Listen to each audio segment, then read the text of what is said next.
하나님의 말씀은 고린도 후서 12장 7절에서 9절 말씀입니다. 고린도 후서 7장에서 9절 말씀인데요.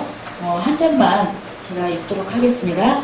여러 계시를 받은 것이 지극히 크므로 너무 자만하지 않게 하시려고 내 육체에 가시 곧 사탄의 사자를 주셨으니 이는 나를 쳐서 너무 자만하지 않게 하심이라. 아멘. 오늘 하나님의 말씀을 가시는 축복의 통로입니다 라는 제목으로 함께 은혜 나누고자 합니다.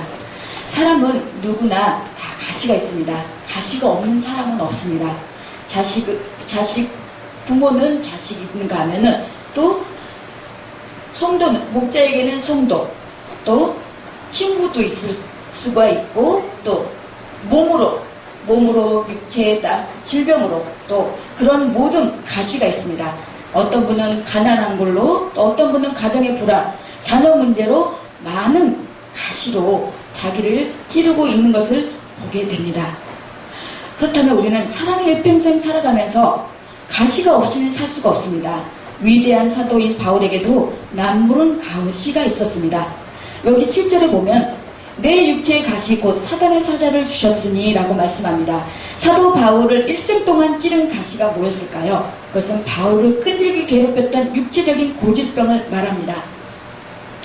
가시는 눈에 보이지 않는 적은 것이지만 사람들에게 고통과 불편을 줍니다. 남의 병은 고쳤으나 자신의 병은 못 고치고 신적인 권능은 가지고 수많은 사람들에게 치유의 은총을 베풀었으나 자기의 병은 고치지 못하고 일생 동안 간직한 바울의 아픔을 여기에서 가시로 표현하고 있습니다. 생각해보면 이러한 가시들은 우리들에게도 많이 있습니다. 외적으로 넉넉한 사람에도 불구하고 몸의 허약함, 가정의 문제, 여러 가지 말할 수 없는 고통 때문에 괴로워하는 경우가 있습니다. 저 또한 가시가 있습니다. 저도 이게 한번 이게 분노하고 욱하면은 좀 이게 굉장히 강해요, 그게. 그래서 저도 제 자신이 이렇게 좀 이렇게 절제 안 될 때 제가 기도합니다. 예수 그리스도 이름으로 명언이 떠나가게 해달라고, 결박시켜달라고. 그런 것처럼 자기가 갖고 있는 어떤 그런 성격이라든가 어떤 그런 부분, 나약한 부분, 자기만의 가시가 다 있다는 것입니다. 근데 여기서 왜 하나님께서 이 가시를 우리에게 주었을까요? 이 가시는 첫 번째로 자고하지 않고 겸손해지는 은혜를 받기 위해서 가시를 주셨다는 것입니다. 그래서 우리가 저도 많은 생을 살지는 않았지만 여태 이렇게 쭉 살다 보면 저의 주위에 신학 동기라든가 또 제 주위의 사람들을 볼 때 저에게 말없이 저에게 아픔을 주고 고통을 주었던 사람들이 있었어요. 그래서 그때는 정말 그 사람들 안 보고, 그때는 그랬어요. 그때는 잘 안 보고, 상대를 하지 말자. 그리고 인연을 끊고 사는 적도 있었어요. 심지어 저희 부모님이 저에게 뭐라고 하면은 몇 년을 집에 안 내려가요. 그래서 엄마 아빠가 올라갔어요. 저를 보기 위해서.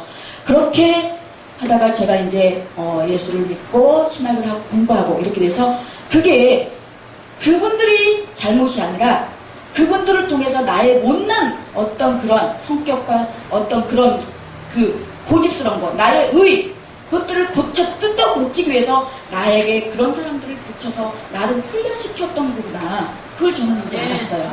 그래서 그분 나에게 어떤 비난을 하고 비방을 하고, 그래도 지금은 때가 되면 하다가 지치다가 말겠지.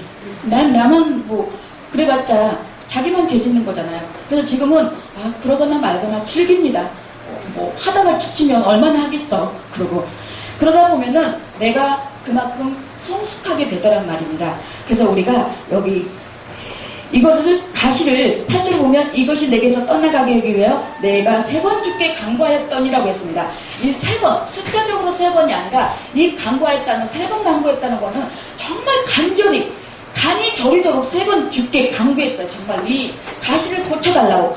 그런데 9절을 보니까 나에게 이르시기를 내 은혜가 내게 족하도다. 이는 내 능력이 약한 데서 온전하여 짐이라 하십니다. 그러므로 도리어 크게 기뻐함으로 나의 여러 약한 것들에 대하여 자랑하리니 이는 그리스도의 능력이 내게 머물게 하려 함이라.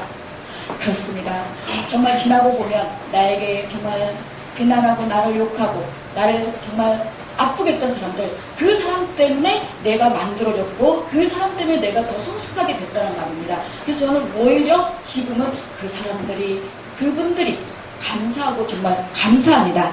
그래서 우리가 욥기서 23장 10절에 나의 가는 길을 오직 그가 하시나니 나를 단련하시는 후에는 그가 나를 단련하시는 후에는 내가 숨같이 나오리라고 했습니다. 정말 어떤 부분에서 지금 어렵고 힘들고 마음적으로 심적으로 고통당하시는 분들 계십니까?